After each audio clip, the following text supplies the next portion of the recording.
nơi cái lại càng ấy nơi về đại dương mình ai từ tua vô bán nơi ca kia dùng quạt nào mũi bong ôn đằng tới to lên tới xuống những đằng thang miền tràn còn ta hết ấy ban chị bong ôn dương mà chấm luôn tiền đấy mình pro thuộc cái cả ở thằng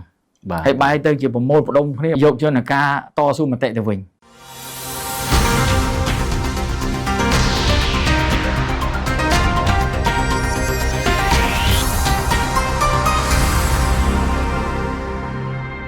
và phát cũng một cầm thì sẽ xemรับcầm cỏ nhưng bắt lại với sông group on cái chụp số đào bom ôn tại sân chọn này cũng phong đại tam đàn cặp sai nơi cầm thì sẽ xemรับcầm cỏ ngày này còn đại dương nâng bật to nâng thiền bọt muốn tẹt tông từ nâng cá đỏ sai cái đồ chỉ cả tiềm tia rồi có vì viết được nông rong trạ xạ kề mùi trong đằng thả ta sắt đại từ tuổi bán cái đồ chỉ cả nào sống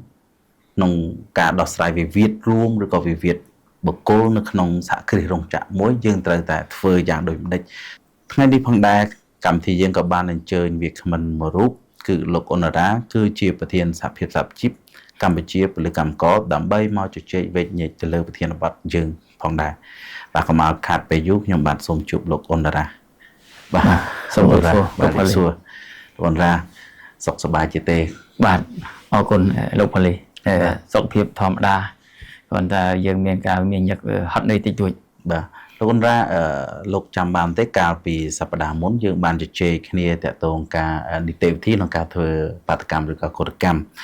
chẳng đỡ xa việc bẹt quan nâng thì nó bật một môn đá của cana dương cắt lá nơi bát cam rồi cả cột cam muối cứ bị thở miên cá miên về viết nó không xả cái rong chặn không hay ta trong đăng thả ta ở sất đài từ tua ban nâng cả sna sống đại cát lang vì viết nó không thả cái cái đồ chơi rong chặn lúc đầm bay ao bong bồn cầm coi còn trôi là ta sất đại còn tua bán bạn này khác hay còn đã sna sống từ lơ vì viết nắng ta có thể phơi dạng mạch chẳng lục chui bỏ sai này cho nó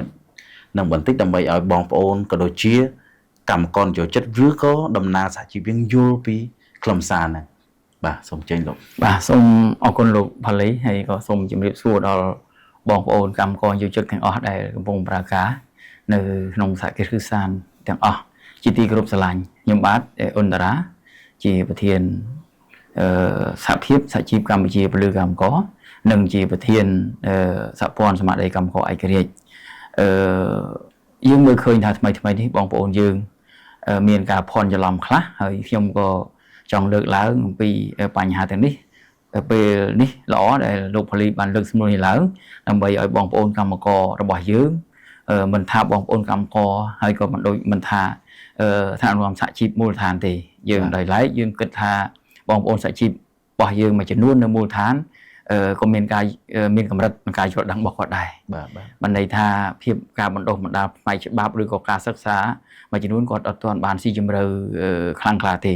អញ្ចឹងហើយការលើកឡើងនេះខ្ញុំគ្រាន់តែទាញតាក់ហើយកខ្លះឲ្យបញ្យល់ដល់បងប្អូនយើងខ្លះ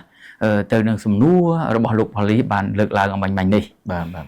មិនទៅគេហៅថាសិទ្ធិក្នុងការទទួលបានតាមផ្លូវច្បាប់ហើយអ្វីទៅហើយពាក្យថាទៀមទាតវ៉ាទៀមទាពាក្យហ្នឹងវានៅយើងតែឃើញបងប្អូននិយាយថាខ្ញុំតវ៉ាខ្ញុំទៀមទាអាហ្នឹងខ្ញុំទៀមទាខ្ញុំតវ៉ាអញ្ចឹងពាក្យថាទៀមទាហើយនឹងពាក្យថាស្នើសុំឲ្យដាច់ពីចែកដាច់ពីគ្នាហើយចឹងបងប្អូនយើងកុំច្រឡំបើនិយាយអំពីពាក្យថាតវ៉ាទៀមទាអាហ្នឹងច្បាស់ណាស់ជាអំណាចមួយយើងមានអត្ថភាពដែលច្បាប់ទទួលឲ្យផ្ដល់ឲ្យយើងយ៉ាងណាមិញដូចជាឧទាហរណ៍ចោះថាច្បាប់បានកំណត់ប្រាក់ឈ្នួលអបបរមា208ក្នុងមួយខែបាទហើយប្រសិនបើពេលនោះនយោជកឲ្យតែ207ក្នុងមួយខែអានេះយើងប្រើសិទ្ធិក្នុងការទាមទារដើម្បីឲ្យនយោជកផ្ដល់មកឲ្យយើងវិញតាមច្បាប់បាទអានេះយើងឲ្យយល់មួយទៀតសប្តាហ៍ថ្ងៃនេះយើងនៅរៀងច្រឡំគ្នាមួយកន្លែងខ្ញុំនិយាយដែលថាប្រាក់ដែលទទួលបានថ្លៃបាយនិយាយមែនតើច្បាប់គឺគេសរសេរស្អីប្រកាសរបស់ក្រសួងសរសេរច្បាស់គឺកម្មករយោជកដែលស្ម័គ្រចិត្តធ្វើការបន្ថែមម៉ោងត្រូវទទួលបាន អាហារមួយពេលឬផ្ដល់ជូនថ្លៃអាហារហ្នឹងថ្លៃបាយហ្នឹង 2000 រៀលមួយពេល បាទ អញ្ចឹងគេអត់បាន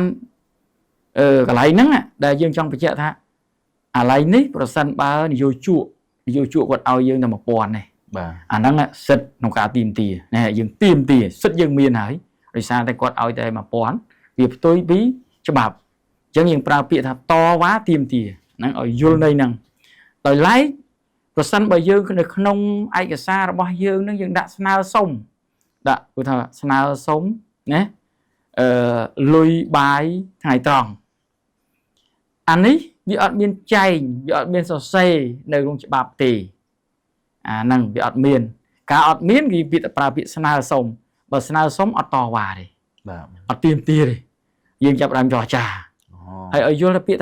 ថាចរចាពាក្យស្នើសុំវាសំដៅទៅលើការផ្ដល់ឲ្យឬមិនឲ្យឥឡូវយើងមើលឃើញយើងនិយាយខ្លីថាប្រាក់រង្វាន់ទៀងទាត់ដែលកម្មករយើងបងប្អូនយើងតែងហៅថាលុយព្រីម បាទលុយព្រីមពាក្យហ្នឹងជាពាក្យពេញនិយមហើយលុយព្រីមប្រាក់រង្វាន់ទៀងទាត់ហ្នឹងយើងមានប៉ុន្មានតែមាន$10ច្បាប់តម្រូវឲ្យ$10ក្នុងមួយខែប៉ុន្តែនយោជកហ្នឹងកម្មករតកែហ្នឹងគាត់ឲ្យតែ$8ទេ បាទ អាហ្នឹងយើងប្រើពាក្យថាទីមទាយើងមានសិទ្ធិហើយបាទសិទ្ធិរបស់យើងត្រូវទីមទាតវ៉ាយកអាហ្នឹងឲ្យគ្រប់10តែច្បាប់បានឲ្យ បាទ ប៉ុន្តែបើយើងស្នើសុំថាស្នើសុំប្រាក់រង្វាន់ទៀងទាត់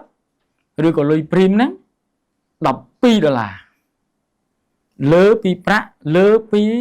អ្វីដែលច្បាប់បានផ្ដល់ឲ្យ$2ទៀតស្នើសុំអញ្ចឹងបើយើងប្រើពាក្យថាខ្ញុំតវ៉ាទៀមទាលុយព្រីម$12អត់ត្រូវទេពាក្យស្នើសុំគឺការផ្ដល់ឲ្យអញ្ចឹងបើនិយាយពីការផ្ដល់ឲ្យឧទាហរណ៍យើងសុំគេ$12អញ្ចឹងនយោជកមានលទ្ធភាពឲ្យយើង$1ទៀតចុះឧទាហរណ៍បាន$11អញ្ចឹងលោកប៉ូលីសអាហ្នឹងហើយវាជាការផ្ដល់ឲ្យហើយបើសិនជាគាត់មិនឲ្យក៏យើងអត់ទៅទីមទាដែរពេលទៅទីមទាមិនអាហ្នឹងមិនមែនរបស់យើងណា បាទ យើងស្នើសុំគេហ្នឹងអញ្ចឹងលោកប៉ូលីសបាទ អញ្ចឹងបានន័យថាតកតងនឹងកិច្ចការងារនេះត្រូវបងប្អូនយើងត្រូវយល់អ្វីដែលជាសិទ្ធិដែលយើងទទួលបានសិទ្ធិទទួលបានបានន័យថាច្បាប់កំណត់នៅអត្ថប្រយោជន៍ដែលមានប៉ុណ្ណាយើងត្រូវទទួលបានប៉ុណ្ណឹងបាទអញ្ចឹងបើសិនជាក្នុងករណីដែលរោងចក្រសហគ្រាសគាត់មិនអនុវត្តទៅតាមផ្លូវច្បាប់អត្ថប្រយោជន៍ដែលក្រសួងបានចេញមកកំណត់ទេគឺយើងត្រូវទៀមទីឲ្យស្មើនឹងបាទគុណច្រើនលោកតារាដែលបានបញ្យលនិងបកស្រាយតកតងនឹងសិទ្ធិដែលទទួលបានសិទ្ធិដែលបងប្អូនដែលត្រូវទទួលបានព្រោះកាលណាដែលយើងអត់យល់ពីចំណុចអស់នេះទេយើងចេះតែស្នើសុំយើងចេះតែទៀមទាអ្វីខ្លះច្បាប់អត់បានកំណត់ហងយើងទៅទៀមទាដែរដល់ពេលគេអត់ឲ្យការទុកមិនសុខចិត្តទុះបាតកម្មកាត់ឡើងបាទទុះកោតកម្មឡើង បាទចំណុចនេះខ្ញុំសូមបញ្ជាក់ម្ដងទៀតតកតងនឹងការទៀមទាក៏ដូចជាសិទ្ធិទទួលបាននេះមិញលោកអ៊ុនតារាលោកបានបកស្រាយហើយការទទួលបាននៅសិទ្ធិរបស់ខ្លួនដែលច្បាប់បានកំណត់ក្នុងករណីដែលរោងចក្រសហគ្រាសមិនគោរពទៅតាមច្បាប់ដែលបានកំណត់ដូច្នេះបងប្អូនអាចមានសិទ្ធិក្នុងការទៀមទាហើយការទៀមទានេះទៀតសោតមិនមែនយើងនាំគ្នាទៅធ្វើបាតកម្មដើម្បីទៀមទាទេយើងត្រូវតែទៅរកតំណាងយើងដូចជាតំណាងកម្មករក៏ដូចជាប្រតិភូបុគ្គលិកឬក៏តំណាងសហជីពយើងនឹងត្រូវទៅពិភាក្សាជាមួយគាត់ឲ្យគាត់ដាក់សំណើទៅចរចាដើម្បីទៀមទារាល់អត្ថប្រយោជន៍ដែលយើងត្រូវតែបាននេះគឺឲ្យទទួលបានវិញបាទហើយមួយទៀតលោកអ៊ុនតារាក៏បានបញ្ជាក់ថាការស្នើសុំបើសិនជាគេឲ្យយើងស្នើសុំទៅឧទាហរណ៍ថា$10ប្រាក់ទៀងទាត់អញ្ចឹងយើងស្នើសុំ$12តែគេឲ្យអាហ្នឹងយើងយកទៅបើគេមិនឲ្យក៏យើងធ្វើម៉េចឲ្យវាត្រូវទៅតាមផ្លូវច្បាប់ទៅមិនអញ្ចឹងលោកបាទតើលោកមានអីបន្ថែមទៀតទេចំណុចអស់ហ្នឹងបាទអរគុណហើយលោកប៉ូលីសខ្ញុំចង់លើកបន្តិចដែរបងប្អូនយើងហើយខ្ញុំជម្រាបជូនបងប្អូនយើងឲ្យជ្រាបតាក់ទងនឹងផ្លូវច្បាប់ប្រសិនបើនយោជកនៅសហគ្រាសគឺស្ថានរបស់បងប្អូនធ្វើការហើយលោកមិនបានអនុវត្តត្រឹមត្រូវតាមផ្លូវច្បាប់ទេបងប្អូនកុំបារម្ភហើយមិនបាច់ចាំទៅផ្ទុះអីឬក៏តវ៉ាទីមទាអីផងលោកគ្រាន់តែធ្វើលិខិតមួយច្បាប់សំណើនឹងប្តឹងទៅក្រសួងការងារឬក៏មន្ទីរការងារដែល តាមអាស្រ័យឋានដែលសហគ្រាសនឹងធ្វើទៅពេលនោះអត្តការងារនឹងចុះទៅធ្វើការណែនាំក៏ដូចជាពីនៃទៅដល់រោងចក្រសហគ្រាសហើយឧទាហរណ៍ថាប្រាក់ឈ្នួលរបស់គាត់ត្រូវបាន208តែខាងក្រុមហ៊ុនឲ្យតែ207បងប្អូនដាក់ទៅភ្លាមដាក់ទៅក្រសួងភ្លាមប្រាប់ថារោងចក្រយើងមិនបានអនុវត្តត្រឹមត្រូវតាមច្បាប់ទេគឺខាងអត្តការងារច្បាស់ណាស់នឹងចុះមកដល់រោងចក្រហើយហ្នឹងវាជារឿងមួយស្រួលអត់ពិបាកទេអាហ្នឹងខ្ញុំចង់និយាយអញ្ចឹងអាបញ្ហាហើយដែលបានខ្ញុំលើកឡើងហ្នឹងគឺជាទូទៅបងប្អូនយើងភាគច្រើនតែងច្រឡំឯការច្រឡំហ្នឹងធ្វើឲ្យបងប្អូនខាត់ពេលវេលាឥឡូវបងប្អូនគិតមើលថាឧទាហរណ៍ថាយើងអត់បានដាក់អស់ហ្នឹងទៅដល់ក្រសួងទៅជំរាបក្រសួងអីទេហើយថ្មីនេះខ្ញុំមើលឃើញអាដាមរំទៅលោកយកចិត្តទុកដាក់លើបងប្អូនកម្មករណាគឺលោកបានបំផុសគុំយន្តការជាច្រើនដូចជាការរាយការណ៍ជាសម្ងាត់ដូចជាការផ្ដល់ព័ត៌មានដោយសម្ងាត់ណាមួយនោះគឺឃើញថាមានច្រើនហើយនៅកន្លែងការងារនៅពេលដែលយើងមិនអាចទទួលយកបាននៅការគៀបសង្កត់ណាមួយបងប្អូនបើខ្ញុំគិតប្រហែលជាចូល 80% ហើយដែលលោកប្តឹងដោយផ្ទាល់ដោយហៅថាលក្ខណៈណាមឹកបាទដោយផ្ទាល់ឡើងទៅក្រសួងខ្ញុំដឹងថាមានច្រើនប៉ុន្តែហេតុអីបានជាបងប្អូនយើងមួយចំនួនទៀតនេះដែលមិនព្រមធ្វើកិច្ចការអស់ហ្នឹងហើយបែរទៅជាប្រមូលផ្ដុំគ្នាបែរទៅជាយកយន្តការតស៊ូមតិទៅវិញបាទខ្ញុំគិតថាដល់ដំណាក់កាលនេះក្នុងនាមខ្ញុំជាអ្នកសហជីពមួយរូបខ្ញុំមិនលើកទឹកចិត្តឲ្យបងប្អូនធ្វើអញ្ចឹងទេផ្ទុយទៅវិញខ្ញុំលើកចិត្តឲ្យបងប្អូនយើងធ្វើតាមការណែនាំរបស់ក្រសួងការងារពួកក្រសួងការងារបានផលផុសណាស់មាន QR code មាន scan តាក់ទងនឹងការបដិងអនាម័យនេះគឺល្អមែនទែនអញ្ចឹងប្រសិនបើមើលឃើញចំណុចខ្វះខាតមើលឃើញបញ្ហាមើលឃើញការគៀបសង្កត់អំពីសិទ្ធិឬក៏បាត់បង់ផលប្រយោជន៍បងប្អូនដែលច្បាប់បានកំណត់បងប្អូនដាក់ចូលទៅ scan QR code ដែលក្រសួងចែកពេញប្រទេសចែកពេញប្រទេសហើយអត់មានរឿងថាមិនដឹងទេបើថាបងប្អូនមិនដឹងឬក៏សហជីពមូលដ្ឋានឬក៏តំណាងកម្មករមិនដឹងខ្ញុំគិតថាវាគ្មានសូម្បី0%ខ្ញុំគិតថាខ្ញុំមិនជឿទេហ្មងមិនលោកលីអត់ជឿទេអញ្ចឹងជាចំណុចដែលខ្ញុំចង់ឲ្យបងប្អូនច្បាស់ហើយឈប់តាក់ទងប្រមូលផ្ដុំគ្នាតស៊ូមតិតវ៉ាអីហ្នឹងអាហ្នឹងខ្ញុំគិតថាអត់ទេបាទច្បាប់យើងមានឯកឧត្តមរំទៅលោកយកចិត្តទុកដាក់ណាស់លើបងប្អូនកម្មករអញ្ចឹងអាណាពាក្យបណ្ដឹងដល់ច្បាស់ណាស់លោកនឹងចាត់មន្ត្រីជំនាញចុះទៅហើយនេះខ្ញុំចង់លើកទឹកចិត្តហើយលើកទៀតថាបងប្អូនគប្បីធ្វើតាមការណែនាំរបស់ក្រសួងការងារនិងបណ្ដុំបណ្ដាលវិជ្ជាជីវៈដែលបានកំពុងផ្សព្វផ្សាយយ៉ាងទូលំទូលាយដល់ឡែកបើក្រុមហ៊ុនដែលបានប្រព្រឹត្តមិនតាមផ្លូវច្បាប់លោកវ៉ាលីបាទខ្ញុំសូមតកោទោសតម្រងជារួមព្រោះច្បាប់មានហើយអ្នកមិនព្រមអនុវត្តតាមច្បាប់បានន័យថាអ្នកហ្នឹងកំពុងតែធ្វើព្យុះធ្វើភ្លៀងដើម្បីបង្កបញ្ហាដល់កម្មករបាទអាហ្នឹងបើសិនជានយោជកធ្វើអញ្ចឹងខ្ញុំមិនគ្រប់គ្រងទេអញ្ចឹងខ្ញុំគិតថានយោជកដល់ម៉ោងនេះខ្ញុំគិតថាដូចជាអាចធ្វើបានច្រើនទៅតាមផ្លូវច្បាប់អញ្ចឹងហើយតែវាមិនមែនថាបាន 100% បានច្រើនពាក្យថាបានច្រើនតែ80ទៅ 90% នយោជកដែលបានដើរត្រឹមត្រូវតាមផ្លូវច្បាប់ប៉ុន្តែក៏នៅមាននយោជកខ្លះក៏